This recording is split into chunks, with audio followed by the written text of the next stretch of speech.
Saudações aos navegantes, bom estar com vocês novamente, né? Agora nós vamos avançar um pouquinho mais em nossa análise, né, a respeito da arte e estética, né, ao longo do tempo. E para tanto nós vamos lidar com uma temática que nós já tínhamos abordado no vídeo anterior, que é a tragédia.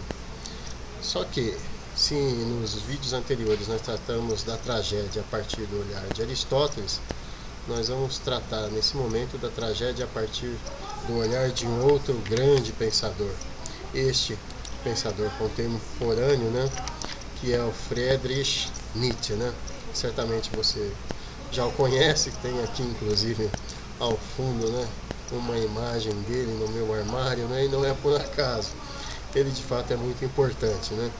Bem, e para nós fazermos isso, nós vamos tratar de alguns aspectos importantes presentes nesta obra, as características dela, enfim, uma série de elementos que eu espero possa contribuir com a sua formação.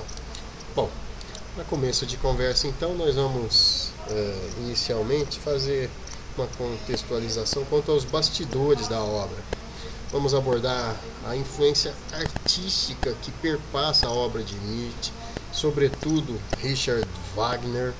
Vamos contextualizar um pouquinho Wagner, né, na vida de Nietzsche, e para tanto vamos inclusive trabalhar a obra Tristão e Isolda, a influência de Schopenhauer e o romantismo, né, que influenciará Nietzsche, a própria dialética hegeliana, né, que nós vamos estar abordando, né, a partir da proposta apolínea e dionisíaca de Nietzsche, enfim. Bom, então vamos lá. Para início de conversa, então, convém que nós apresentemos para vocês uma consideração de um pesquisador chamado Beckman, na Universidade Americana, e ele diz, um tanto quanto taxativamente, que essa obra de Nietzsche seria uma espécie de confusão de filologia profissional, insight filosófico e uma admiração pela arte musical. Bom, por que disso? Por que essa confusão de filologia? Porque ao publicar essa obra, Nietzsche acaba por ser muito criticado pelos filólogos à época, inclusive um dos grandes filólogos à época, né, que foi quem encaminhou Nietzsche na sua vida acadêmica, se silencia inclusive, porque à época, para a filologia, as considerações que ele faz, na medida em que ele era professor de filologia, careciam de amparo, ou seja, a análise que ele faz da cultura grega é mais, como nós veremos, um insight filosófico, uma intuição filosófica permeada por uma admiração por determinado momento histórico, filosófico e sobretudo artístico, né? E necessariamente uma obra de filologia. Bom, então para avançarmos um pouco nessa questão, convém que nós comecemos a tratar da primeira grande influência de Nietzsche, que é o compositor alemão Richard Wagner, né? Grande compositor alemão, né, da obra Cavalgada das Valquírias, né? Certamente você já deve ter visto e ouvido algumas das obras dele, né? E veja, Nietzsche, à época, quando produz a sua obra em meados de 1871, 1872, ele faz um prólogo a Richard Wagner, ou seja, ele dedica a obra a Richard Wagner. Por quê?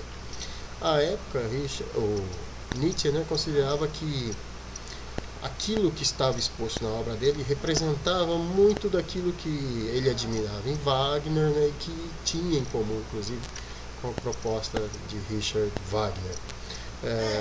Nesse sentido, há de se dizer, inclusive, que alguns documentos históricos dizem que há um profundo diálogo de Wagner para com Nietzsche, né, e as sugestões de Wagner para que Nietzsche ouse, né, saindo da filologia e as regras, digamos, amordaçantes da academia, e que pudesse colocar com ênfase, né, as ideias filosóficas que possuía a época, né? Ou seja, o Wagner acaba por ser não só um inspirador, mas um estimulador desse Nietzsche que vai se apresentar na obra A Origem da Tragédia.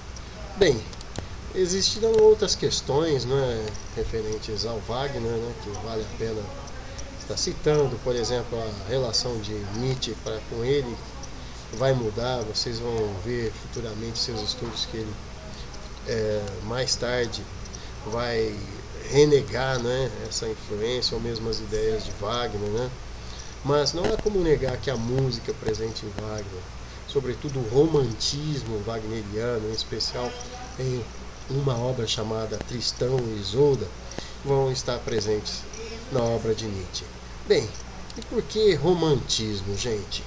Veja, costumeiramente nós pensamos no romântico enquanto aquele que ainda manda flores, enfim, mas não é só isso.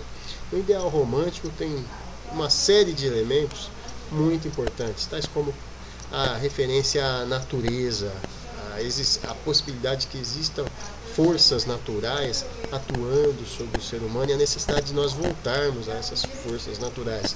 Esse romantismo que está na obra de Wagner também vai estar presente na obra de Nietzsche, no que tange a essa questão referente a essas forças, né? Nós vamos ver daqui a pouco.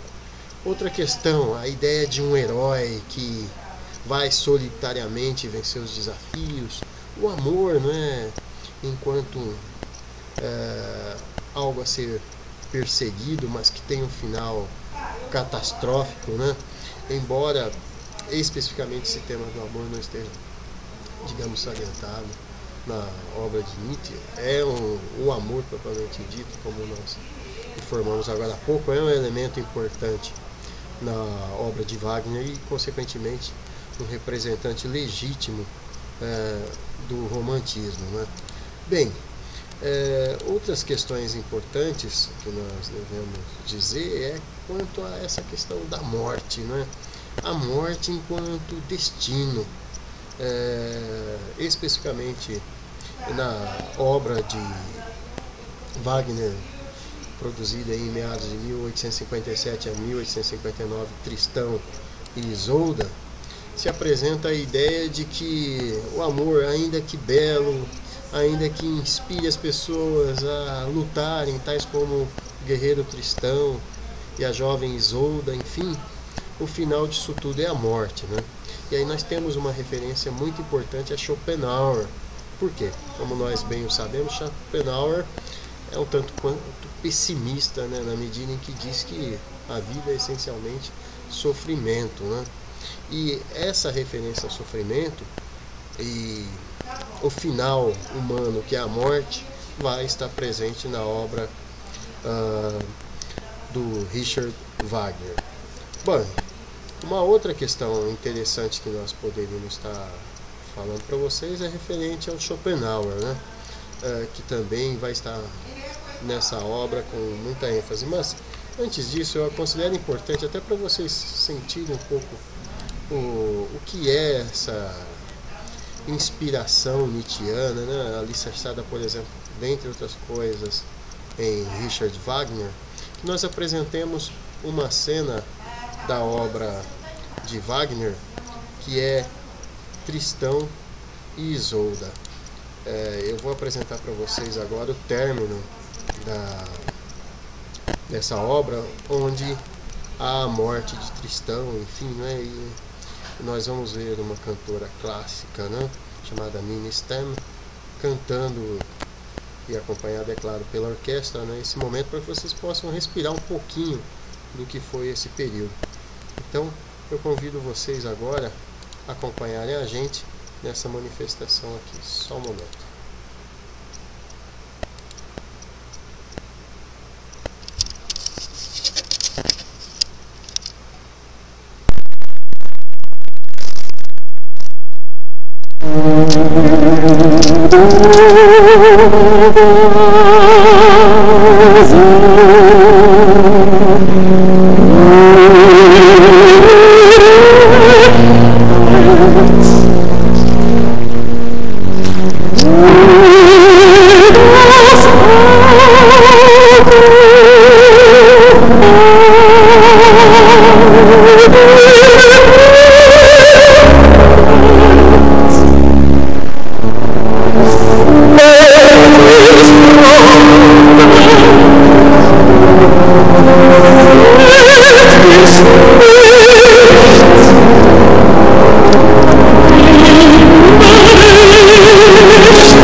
Bem, vamos lá. Muito bonito, não, gente? Espero que eu, com isso, tenha contaminado vocês, né, a conhecerem melhor essa obra.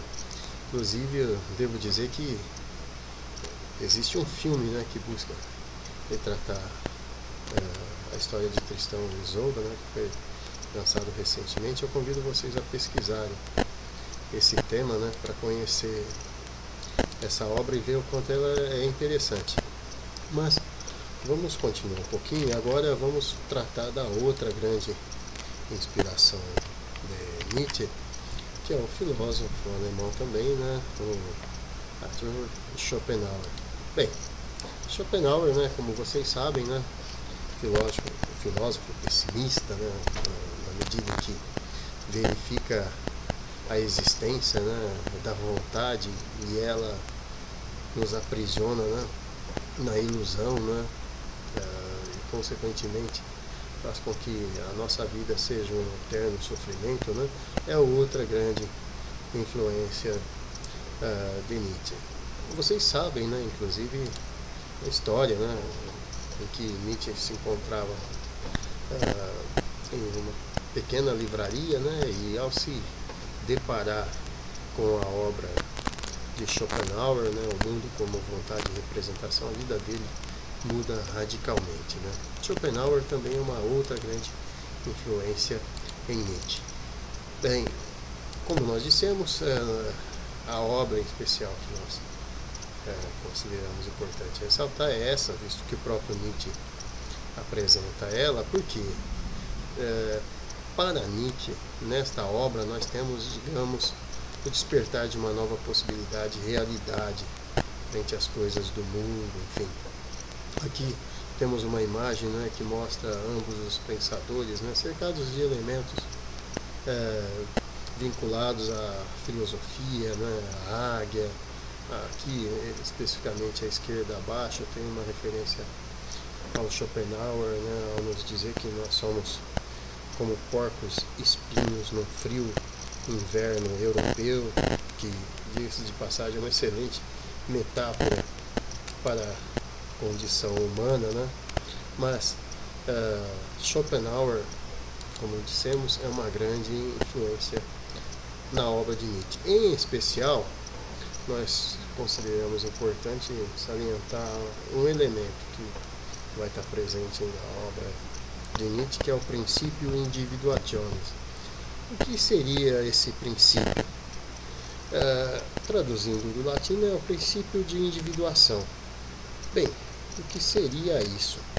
É um processo, e ele vai receber outros nomes, né, na medida que nós navegarmos por outras áreas de conhecimento, né, mas nada mais é um processo que o indivíduo se constrói enquanto indivíduo. E para Schopenhauer, esse princípio individuationis é, na verdade, uma armadilha da natureza para nos dar a impressão de que somos únicos, que vamos, digamos, vencer a morte, enfim. E, consequentemente, vamos escapar do destino trágico, mas isso não acontece. Por que nós fazemos a referência a essa influência na obra de Nietzsche? Porque essa ideia de que por meio de uma ação no mundo e compreensão de nós mesmos, nós poderíamos sair do sofrimento, isso na verdade é uma grande ilusão. E na obra de Nietzsche nós vamos ver que ele primeiro vai apontar qual é o impulso que manifesta esse princípio de individuação, né? E por outro lado, o outro impulso que nos afasta desse princípio de individuação, que nos aproxima do nada, das forças primevas, enfim. Aqui eu coloquei uma obra de um autor, né, que representa esse princípio individuationis do Schopenhauer, né, que é o Anafarcas, né? Percebam, o indivíduo está como que sendo construído, né? E na medida que se sobe, não existe mais nada. Então é uma tênue ilusão esse desejo, esse processo em que nós acreditamos criar um eu, esse eu nos afastar do ciclo de sofrimento, enfim, porque não há como sair dele. Então veja, como dissemos, Schopenhauer também vai estar muito presente nessa obra de Nietzsche, né? E os impulsos, né, vão estar presentes e nós vamos tratar dele com vocês. Outra influência importante também é Hegel, né? E especificamente em Hegel nós vamos tratar dele daqui a pouquinho, né? Para tanto eu peço para vocês que nos aguardem na próxima etapa do vídeo. Obrigado, até mais.